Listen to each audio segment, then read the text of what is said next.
ভোলাগঞ্জ সাদা পাথর সিলেট জেলার অন্যতম বিখ্যাত দর্শনীয় স্থান হিসেবে পরিচিত।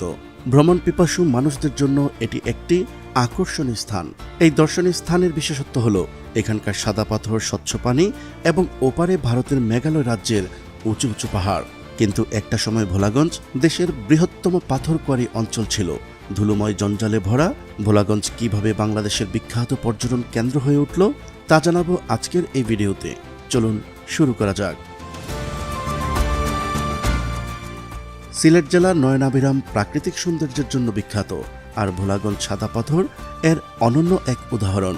পাথরের স্বর্গরাজ্য, স্বচ্ছ পানি, নীল আকাশ আর দূরের পাহাড়গুলো দেখার জন্য প্রতিনিয়ত অসংখ্য পর্যটক এখানে ভিড় করেন।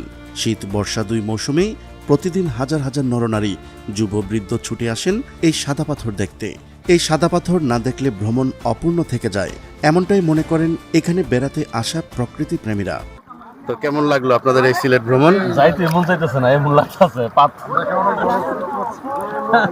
সাদা পাথর মানে অন্যরকম একটা কিছু অনুভূতি ছোঁয়া। কিন্তু এই রূপকথার রাজ্য ভোলাগঞ্জ অনেকটাই অচেনা ছিল। 1960-এর দশকে জায়গাটি অনেকটাই দুর্গম প্রকৃতির ছিল।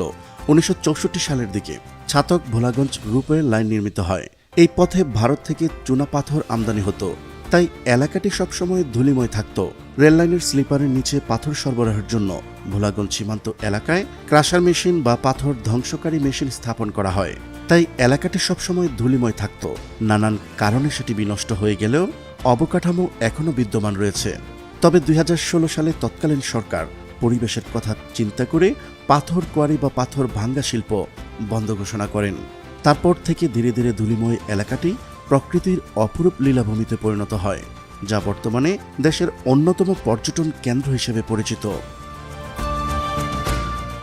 ভোলাগঞ্জের পাশেই রয়েছে ভারতের মেঘালয় রাজ্যের সুবিশাল পাহাড় পর্বত, যেখান থেকে নেমে আসা ঝর্ণাধারা। একদিকে যেমন ধলাই নদের পানির প্রধান উৎস, তেমনি এই নদের স্রোতই ভোলাগঞ্জের প্রাকৃতিক সৌন্দর্যের মূল উৎস। সাদা পাথরের আশেপাশে সবুজ পাহাড়, ঘন মেঘ আর পাহাড়ি ঢলের সাথে নেমে আসা সাদা পাথর ধলাই নদের সাথে মিশে ভোলাগঞ্জের প্রাকৃতিক সৌন্দর্য যেন আরো হাজার গুণ বাড়িয়ে দিয়েছে, যা পর্যটকদের হাতছানি দিয়ে ডাকে। যা সব মিলে আসলে এখানে খুবই সুন্দর একটা পরিবেশ। যারা আসেন নাই অবশ্যই আসবেন, আসলে হয়তো আপনাদের মনটা খুবই ভালো হয়ে যাবে। কিভাবে যাবেন ও কি খাবেন? সিলেট শহর থেকে ভোলাগঞ্জ প্রায় 35 কিলোমিটার দূরে অবস্থিত। আপনি বাংলাদেশের যে কোনো স্থান থেকেই ভ্রমণ করতে চান না কেন, আপনাকে প্রথমে সিলেট শহরে আসতে হবে।